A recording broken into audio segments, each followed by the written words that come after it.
ఇంటర్వ్యూలో సాధారణంగా అడిగే ప్రశ్నలు ముఖ్యంగా 6. అందులో మొదటిది tell me about yourself, మన గురించి మనం బాగా వివరించాలి. రెండవది explain about your latest project or work.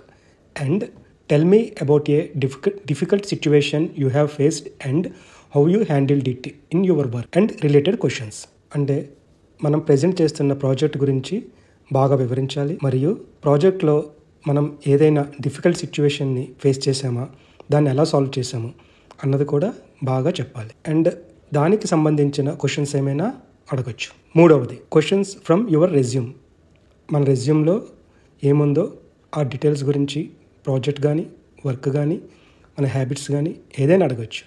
అవన్నీ కూడా బాగా వివరించాలి. నాలుగవది basic questions or their requirement questions. Basic questions అంటే సబ్జెక్ట్ సంబంధించిన బేసిక్స్ లేదా వాళ్ళకి కావాల్సినవి క్వశ్చన్స్ అడగచ్చు. మొదటి 3 ప్రశ్నలకు మనకు బాగా తెలిసినవే, అవి బాగా చెప్పాలి, కాన్ఫిడెంట్గా తడబడకుండా చెప్పాలి. అక్కడే సగం ఇంప్రెషన్ వస్తుంది మనమే. తర్వాత మనకి తెలిసినవి అడిగితే బాగా చెప్పాలి.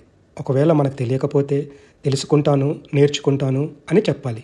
అంతేగాని రాదు, తెలియదు అని చెప్పకూడదు. 5వది ఉద్యోగం ఎందుకు మారాలనుకుంటున్నావు, మా కంపెనీలోనే ఎందుకు చేరాలనుకుంటున్నావు. 6 నీ స్ట్రెంగ్త్ అండ్ వీక్నెస్ గురించి అడుగుతారు. ఇవి కూడా బాగా చెప్పాలి. ఇంటర్వ్యూ అయ్యాక ఆ ప్రశ్నలు, జవాబులు ఒక పుస్తకంలో రాసుకోవాలి. ఒకవేళ జవాబులు తెలియకపోతే తెలుసుకోవాలి. అలా 5-6 ఇంటర్వ్యూలు అటెండ్ అయితే తర్వాత ఇంటర్వ్యూస్లో మనం బాగా చెప్పగలం.